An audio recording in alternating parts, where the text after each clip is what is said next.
আসসালামু আলাইকুম। আমি আজকে একটা হাস্যকর কথা আপনাদের সাথে শেয়ার করব।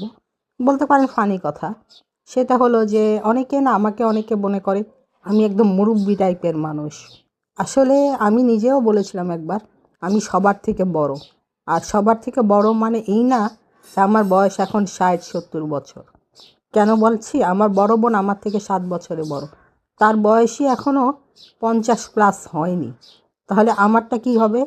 আর আমার ছোট বোন আমার থেকে ৭ বছরের ছোট। তাদের ছবিও আমি শেয়ার করব ইনশাল্লাহ।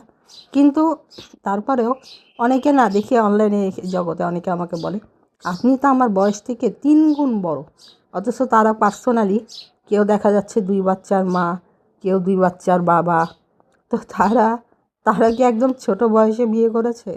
আমার তাদের কাছে এই প্রশ্নটা। এই জন্য হাস্যকর। আর সবচেয়ে বড় কথা, আমি নিজেও বলেছি আমি অসুস্থ মানুষ।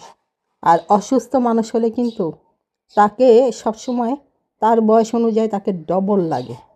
আর আমি বলেছি আমি 40+, তাই না? আবারও বলছি আমি 40+। কিন্তু আমার কিন্তু এখানে অনেক বান্ধবীরাও আছে, তারাও জানে আমি কেমন। বাট আমি অসুস্থতার কারণে আজকে আমি কিছুটা হলেও আমার চেহারা নষ্ট হয়ে গেছে। আর আমি এই চেহারা কাউকে দেখাতে চাই না।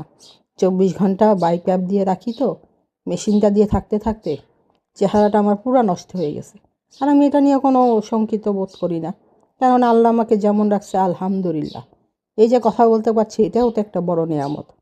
কিন্তু আমি হাঁটতে পারি না, আমি ধরতে গেলে একটা পঙ্গু মানুষ, তাই না? কিন্তু এটা নিয়ে আমি নিজেকে কখনো অসহায় ভাবি না, কারণ আল্লাহ আমাকে যেমন রাখছে আলহামদুলিল্লাহ এখনও বলি। তো এই